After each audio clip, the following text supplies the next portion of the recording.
নমস্কার বন্ধুরা, আমি আবারও ফিরে এসেছি আরেকটি নতুন ভিডিও নিয়ে। আজকের এই পর্বে আমি কিছু কথা নিয়ে আলোচনা করব, যে কথাগুলো আপনার রাতে ঘুমানোর আগে একবার শোনা উচিত। শুরু করার আগে বলে রাখি বন্ধুরা, চ্যানেলে এরকম ভিডিও আরও দেওয়া রয়েছে, দেখে আসবেন। চ্যানেলটিকে অবশ্য করে সাবস্ক্রাইব করবেন। চলুন আর দেরি না করে শুরু করা যাক। দেখুন বন্ধুরা, সনাতন ধর্মে রাত্রিবেলাকে অবচেতনের সময় এবং মনকে শান্ত করার এক পরম মুহূর্ত হিসেবে দেখা হয়।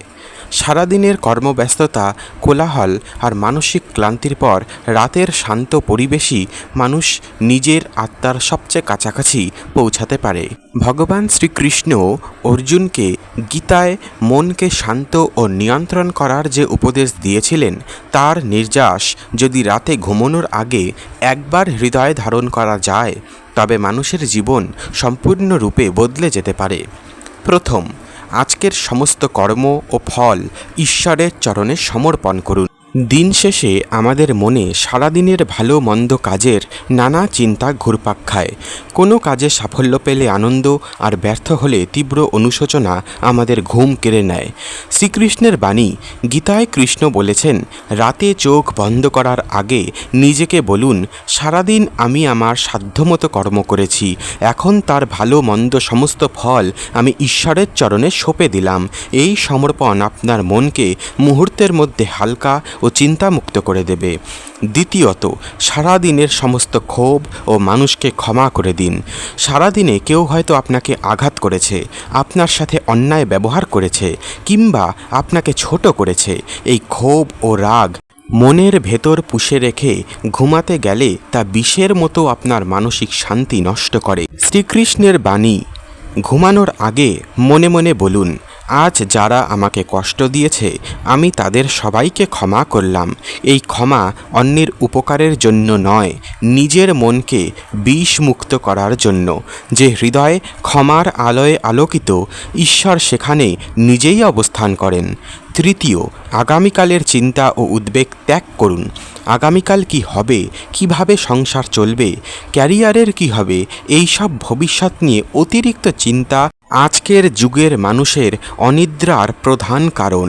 শ্রীকৃষ্ণের বাণী, শ্রীকৃষ্ণ বলেন, যা অতীত তা চলে গেছে, যা ভবিষ্যৎ তা এখনও আসেনি, কেবল বর্তমানটুকুই তোমার হাতে আছে। আগামীকাল আপনার জীবনে কি ঘটবে তা পরমেশ্বরের ওপর ছেড়ে দিন। মনে রাখবেন, যিনি আপনাকে আজ পর্যন্ত বাঁচিয়ে রেখেছেন, আগামীকালের দায়িত্বও তার। এই বিশ্বাস মনে আনলে সমস্ত ভয় দূর হয়ে যায়।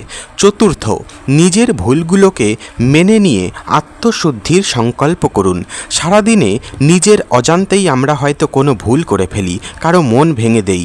নিজের ভুল এড়িয়ে যাওয়া শ্রীকৃষ্ণের শিক্ষা নয়। শ্রীকৃষ্ণের বাণী, রাতে ঘুমানোর আগে 5 মিনিট একা একা নিজের সারাদিনের কাজের মূল্যায়ন করুন।